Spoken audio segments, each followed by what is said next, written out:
નરસિંહ ચૌદસી સુધી શ્રીનાથજી બાવા સતગરામાં બિરાજે. અને એટલા માટે સતગરાને શ્રીનાથજીની બેઠક પણ કહેવામાં આવે. ત્યાં ચરણ ચોકી કહેવામાં આવે. શ્રીનાથજી બાવાની ચરણ ચોકી કહેવાય. શ્રીનાથજી બાવા ત્યાં બિરાજ્યા. ગુસાઈજી પરદેશ પધાર્યા હતા અને ત્યાં એમને સમાચાર મળ્યા કે શ્રીનાથજી સતગરામાં પધાર્યા. અને ગુસાઈજીને થયું કે ઉતાવળે પાછો જવું. અને ગિરધરજીને એમ થયું, અરે કાકાજીની આજ્ઞા વગર અમે શ્રીનાથજી પધરાવ્યા છે, ક્યાંક કાકાજી અમારા પર નારાજ થશે. અને નરસિંહ ચતુર્દશીનો દિવસ આવ્યો અને ત્યાં ગિરિરાજજી ઉપર રોજ ચતુર્ભુજ દાસ દોડતા ભાગતા સીડીઓ ચડે શ્રીનાથજીના દર્શન કરવા માટે. અને શ્રીનાથજીના મંદિરના દ્વાર બંધ હોય. પ્રલાપ કરે, ચોધાર આંસુએ સરે, હે શ્રીનાથજી બાવા, એક ક્ષણ આપને જોયા વગર હું જીવી ન શકું, તો આવો વિપ્રયોગ હું કેમ સહન કરું? એવો તાપ પ્રગટે કે ચતુર્ભુજ દાસને એવો વિરહ થયો કે અહીંયા શ્રીનાથજીથી સહન ન થયો. અને શ્રીનાથજીથી સહન ન થયો એટલે ગિરધરજીને કહ્યું, ગિરધર અબ મુકુ વાપસ જાનો. શ્રીનાથજીથી ન રહેવાય, ગિરધર મુકુ વાપસ જાનો. અને ફરી ગિરધરજી પોતાના કંધા ઉપર શ્રીનાથજીને પધરાવ્યા.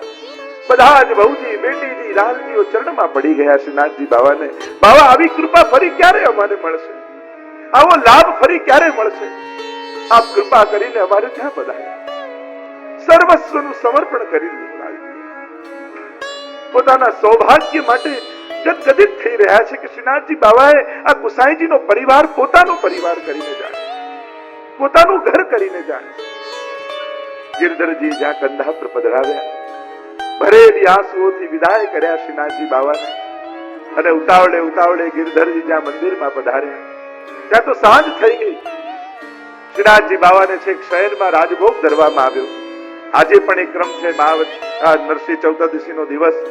અને ત્યારે રાજભોગ 2 વાર આવે. ત્યારે 2 વાર આરોગ્યા શ્રીનાથજી બાવા. અને અહીંયા ગુસાઈજી પધાર્યા. બધોય સમાચાર મળ્યો કેવી શ્રીનાથજી બાવાએ કૃપા કરી. ગુસાઈજીના નેત્રો ભરાઈ આવ્યા. અરે, આપણા ઉપર શ્રીનાથજી બાવાની કેવી કૃપા છે આ વલ્લભ પરિવાર પર. શ્રીનાથજી બાવાએ પોતાનું ઘર જાણી, પોતાના બાળકો જાણીને કૃપા કરી. એવું આ દિવ્ય સ્થાન, આ સતગરાનું સ્થાન. એટલે જ્યારે પણ મથુરા જાઓ, બાકી બધે ભલે જાઓ, પણ સતગરા દંડવત કરવા જરૂર છે. એ આપણા બધાનું ગુરુ ઘર છે. આ ગુરુનું ઘર છે. કારણ કે જ્યારે શ્રીનાથજી બાવા સ્વયં એમ કહેતા હોય કે ભોગ શ્રૃંગાર યશોદા મૈયા શ્રી વિઠ્ઠલનાથ કે હાથ કો ભાવે, રહ્યો મોહે શ્રી વલ્લભ ગ્રહ ભાવે. એમ જ્યારે શ્રીનાથજી બાવા સ્વયં કહેતા હોય તો એ ઘર, એ ગુસાઈજીનું ઘર એ સતગરા છે. ત્યાં આપણે બધા જ મનોમન શ્રીનાથજી બાવાના ચરણ ચોકીને વંદન કરીએ, ગુસાઈજીને વંદન કરીએ, સાથે લાલજીઓને વંદન કરીએ, જેમના ઉપર શ્રીનાથજી બાવાની આવી અસીમ કૃપા. યાત્રા ત્યાંથી જ્યારે આગળ વધે, અનેક સ્થાનો મથુરાના, અને ત્યાં બહુ પ્રધાન એક સ્થાન મથુરા નગરીનું, અને એ છે શ્રી કૃષ્ણનું પ્રાગટ્ય સ્થાન, જન્મ સ્થળ, જ્યાં કેશવરાયજીનું મંદિર છે. એ કેશવરાયજીના મંદિરમાં આપણે બધા વંદન કરીએ મનોમન. કહેવાય છે કે વજ્રનાભજી ભગવાનના પરપૌત્રએ પ્રભુની આ જન્મ સ્થળીમાં સુંદર મંદિર સિદ્ધ કરી અને કેશવરાયજીનું સ્વરૂપ ત્યાં પધરાવ્યું. આ એ જ સ્થાન છે જે સ્થાન ઉપર વસુદેવજી અને દેવકીજીને કારાગૃહમાં રાખ્યા હતા, જ્યાં કંસની જેલ પણ છે. અને જ્યારે પ્રભુને પધારવાનો સમય આવ્યો, સમદ્ભુતમ બાલકમં મુજે ક્ષણમ ચતુર્ભુજમ શંખ ગદા દુદાયુધમ શ્રીવત્સલક્ષ્મમ ગલસૌભિકૌસ્તુભમ પીતાંબરમ સાંદ્ર પયોદ સૌભગમ. એ મધ્યરાત્રિનો સમય, જ્યારે ગ્રહ નક્ષત્રો અનુકૂળ થયા, મંદ મંદ વાયુ વાવા લાગ્યો, ગંધર્વો કિન્નરવો અપ્સરાઓ નૃત્ય કરવા લાગી છે. અને એ મધ્યરાત્રિના સમયે આ અદ્ભુત બાલકનું પ્રાગટ્ય થયું. બોલો કૃષ્ણ કનૈયા લાલ કી જય. ઇતિહાસમાં અનેક લાંબો ઇતિહાસ છે. કેટલી વાર યવનો દ્વારા એ મંદિરો તૂટ્યા, ફરી કેટલી વાર રાજાઓ દ્વારા બનાવવામાં આવ્યા. લાંબો ઇતિહાસ છે. પણ આપણે લૌકિક ઇતિહાસમાં પડવા કરતા ભગવદ લીલાનું ચિંતન, એ આપણા બધા જ માટે કલ્યાણકારી કહેવાય. આ એ પરમ પાવન ભૂમિ છે જ્યાં ઠાકોરજીનું પ્રાગટ્ય થયું. શ્રી મહાપ્રભુજીના મતે તો ગોકુલ અને મથુરા બંને જગ્યાએ પ્રાગટ્ય છે. એક ધર્મ સ્વરૂપ, બીજું ધર્મી સ્વરૂપ. પણ એ સ્થળ અને ત્યાં વસુદેવ દેવકીને એમનું પુનર્જન્મનું યાદ અપાવ્યું છે. પ્રશ્ની ગર્ભ સુત અને જે વાત કરી કે પૂર્વ જન્મમાં આપે મારા જેવો પુત્ર થાય એવી યાચના કરી હતી અને મારા જેવું બીજું કોણ, એટલે હું સ્વયં પોતે પ્રગટ થયો. તમ અદ્ભુતમ બાલકમ, બ્રહ્માજી જેના બાલક છે એવા બાલક. અને કૌસ્તુભ મણિ ધારણ કરેલા પ્રભુએ ત્યાં વસુદેવજીને આજ્ઞા કરી કે આપ હવે મને ગોકુલ પધરાવીને જાઓ. અને જ્યાં ઠાકોરજીને માથે પધરાવ્યા બધા દ્વાર ખુલી ગયા. એટલે જ યાદ રાખજો, પુષ્ટિ માર્ગમાં શબ્દ છે, અમે પુષ્ટાવીને તમારા ઘરે ઠાકોરજી નથી પધરાવતા, અમે પુષ્ટાવીને તમારા ઠાકોરજી તમારા માથે પધરાવીએ. એટલે જ વૈષ્ણવને પૂછાય તમારા માથે કયું સ્વરૂપ બિરાજે છે. આપણે વાત કરતા હોય તો પૂછીએ ને તમારા માથે કયું ભગવત સ્વરૂપ બિરાજે છે. ઘરે પધરાવવામાં અમને રસ નથી, તમારા માથે ઠાકોરજી પધરાવવામાં રસ. અને માથે પધરાવા એટલે તમને શરણે લેવા. તમારો ભાર ઠાકોરજી નથી, તમારો આનંદ ઠાકોરજી. આનંદસ્ય હરેર લીલા, પ્રભુની લીલા તો આનંદાત્મક છે. એના થઈને જીવવું એને કહેવાય ઠાકોરજી માથે પધરાવા. કે હવે આ બુદ્ધિની ઉપર મેં કૃષ્ણને પધરાવ્યા છે, હવે એ જેમ ચલાવશે એવી મારી બુદ્ધિ ચાલશે. જે ગીતાજીમાં ભગવાને કહ્યું મહ્યેવ મન આદત્સ્વ મયી બુદ્ધિમ નિવેશય, તારી મન બુદ્ધિ મને આપી.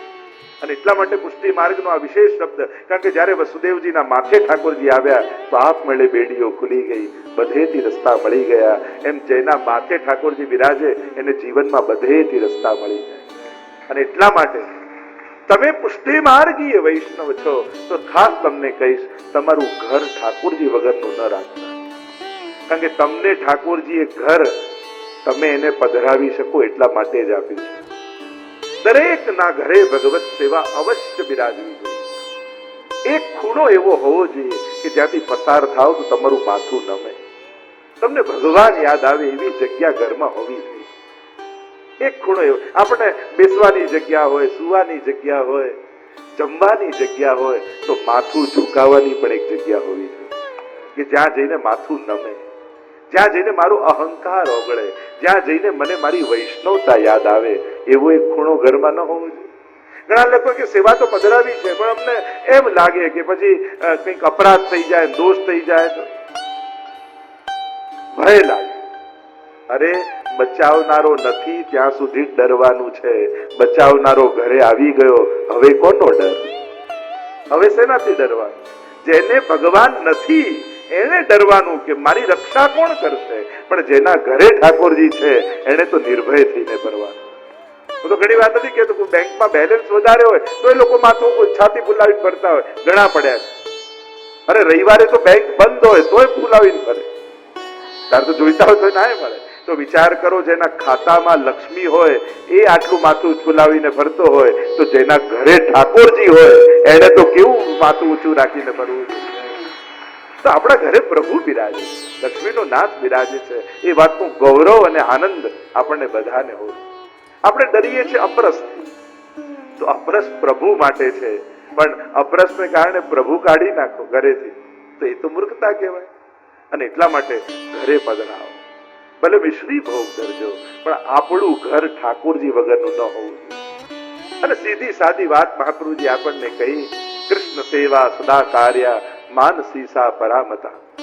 તો કહ્યું કે સેવાથી મળશે શું? તતઃ સંસાર દુઃખસ્ય નિવૃત્તિ બ્રહ્મ બોધનમ. એનાથી શું થશે? તો મહાપ્રભુજી કહે એનાથી તમારા સંસારના બધા દુઃખો જતા રહેશે અને બ્રહ્મનું બોધ થશે. અને એટલા માટે આ એ ભૂમિ છે જેની ચર્ચા હું કરી રહ્યો છું, કેશવરાયજીનું મંદિર. એમ કહેવાય છે, વાર્તામાં એનું પ્રમાણ મળે છે કે ગુસાઈજી આ સતગરામાં જ્યારે બિરાજતા તો એમનો નિયમ હતો રોજ યમુનાજીમાં સ્નાન કરી અને કેશવરાયજીના દર્શન કરવા માટે આવતા. એવો નિત્યનો નિયમ એમનો. અને આપણે ત્યાં ગોવિંદાસ આદિની વાર્તા પણ આવે છે કે સ્વયં આજ્ઞા કરી હતી કે તમે કેશવરાયજીની સેવામાં રહો અને તેમની સેવા કરતા. એવા અનેક પ્રમાણો આપણે ત્યાં મળે. તે કેશવરાયજીને આપણે બધા જ વંદન કરીએ જે પ્રભુની પ્રાગટ્ય ભૂમિમાં વિરાજે છે. આગળ પરિભ્રમણ કરતા કરતા અનેક સુંદર સ્થળો, તીર્થો, પ્રાચીન સ્થાનો ત્યાં આવે છે. એ દરેક જગ્યાએ વંદન કરતા કરતા આપણી યાત્રા આગળ વધે. ત્યાં આગળ જાઓ તો એક દુર્વાસા ઋષિનું આશ્રમ આવે છે બદલામાં. એ દુર્વાસા મુનિ, એવી કથા કહેવાય છે કે જ્યારે એકવાર ગોપીજનોએ ઠાકોરજીને મળવા માટે બોલાવ્યા અને પ્રભુ બહુ મોડા આવ્યા ત્યારે ગોપીઓએ પૂછ્યું કે આજે આપને વાર કેમ થઈ? તો પ્રભુએ કહ્યું કે આજે મારા ગુરુદેવ આવી અહીંયા મુકામ કર્યો, યમુનાજીના કિનારે વસ્યા છે. તો કે આપના ગુરુ કોણ? આપ તો કૃષ્ણમ વંદે જગત ગુરુ. કે મારા ગુરુ છે દુર્વાસા ઋષિ, અને એમની પાસે ગયો હતો એટલે મોડું થયું. ગોપીજનોને થયું કે આ નટખટ કનૈયો ક્યાંય કોઈની પાસે જઈને બેસે એવો છે? પૂછીએ તો ખરા કોણ છે, ક્યાં છે? અચ્છા, તો એ ક્યાં નિવાસ કરે છે? બસ યમુનાજીને પાર એમનો આશ્રમ છે ને, ત્યાં હું ગયો હતો. ગોપીજનો થયું અમારે તારા ગુરુને વંદન કરવા જવું. તો કે ભલે આપ પધારો, પણ શું કરીએ, શું લઈને જઈએ? તો કે એમના માટે ભોજન સિદ્ધ કરીને જાઓ. સુંદર સુંદર ભોજન સિદ્ધ કરાવ્યા, પણ જ્યાં જવા જાય ત્યાં તો યમુનાજીમાં ખૂબ જલ. ઠાકોરજીને પૂછવા લાગ્યા ગોપીજનો, ક્યારે અમે પાર કેમ નીકળીએ? ત્યારે ઠાકોરજીએ કહ્યું, તમે યમુનાજી પાસે જઈને ઉભા રહેજો અને એટલું બોલજો કે જો કૃષ્ણ બાલ બ્રહ્મચારી હોય ને નિર્વિકારી હોય તો અમને યમુનાજી માર્ગ આપે. ગોપીજનોને થયું અમારા સાથે રાસ કરનારો એ નિર્વિકારી, એ બાલ બ્રહ્મચારી. ઠાકોરજી કે કહીને તો જોજો. યમુનાજીમાં પૂર આવેલું છે, નજીક જઈને ગોપીજનોને થયું કે રસ્તો કેમ મળે?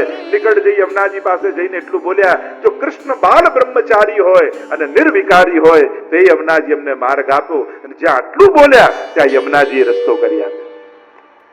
અને ભોજનની સામગ્રી લઈને છેક દુર્વાસા ઋષિ પાસે પહોંચ્યા અને દુર્વાસા મુનિને વંદન કર્યા, ભોજન કરાવ્યું પરપેટ, અને વંદન કરી અને જવા લાગ્યા ગોપીજનો. અને જુએ તો યમુનાજીમાં પૂર છે, રસ્તો કેમ મળે? દુર્વાસા મુનિ પાસે આવીને કહ્યું કે અમને રસ્તો કેમ મળે? ત્યારે દુર્વાસા મુનિએ કહ્યું ગોપીજનોને કે તમે યમુનાજીના કિનારે ઉભા રહીને એટલું બોલજો કે જો દુર્વાસા મુનિ નિરાહારી હોય તો અમને રસ્તો આપજો. ગોપીજનો કહે જેને પેટ ભરીને અમે જમાડીને આવ્યા એ નિરાહારી? જાણે આજે ઠાકોરજી અમારી પરીક્ષા લેવા ન બેઠા હોય. ઠીક છે, કહ્યું છે મુનિએ તો જઈને બોલીએ. યમુનાજીના કિનારે આવીને એટલું બોલ્યા, જો દુર્વાસા મુનિ નિરાહારી હોય, વ્રતધારી હોય તો અમને માર્ગ આપો. અને એટલામાં યમુનાજીએ રસ્તો કરી આપ્યો. અને ગોપીજનો આવ્યા ઠાકોરજી પાસે, કહેવા લાગે કે આજે તો અમારું ચિત્ત ભ્રમિત થઈ રહ્યું છે, સમજમાં આવે કે એવી કોઈ વાત થઈ નથી. આપ નિર્વિકારી ને બાલ બ્રહ્મચારી, અને જેને અમે જમાડ્યા એ નિરાહારી, આવું કઈ રીતે સંભવે? ઠાકોરજીએ કહ્યું જે પણ કાર્ય કરતા ભાવ વગર થાય એને ક્યારે પણ કર્મ બંધન લાગતા નથી. હું બધી લીલા કરું છું પણ ક્યાંય મારા મનમાં વિકાર નથી હોતો. દુર્વાસા મુનિ ભલે ભોજન કરે પણ એ પેટ ભરવા માટે નથી કરતા, એ ક્યારેય કરતા ભાવમાં જીવતા નથી, એટલે એમને કોઈ કર્મ બંધન લાગતા નથી. એવી લીલા અહીંયા દુર્વાસા આશ્રમમાં થઈ છે. દુર્વાસા મુનિને વંદન કરીએ. આગળ જઈએ તો અનેક સંતો મહાત્માઓની કુટીરો, કેટલા તપસ્વીઓના સ્થળ ત્યાં બિરાજમાન છે. એક સ્થાન આવે છે રામદ્વાર, તુલસી કુટીર જેને કહીએ છીએ, કે સ્વયં તુલસીદાસજીએ પણ મથુરામાં નિવાસ કર્યો છે. અને એવી પ્રસંગ આવે છે કે જ્યારે ઠાકોરજીના દર્શન કરવા માટે ગયા અને રામ માટે અનન્યતા, એવી પ્રીતિ, એવી આસક્તિ.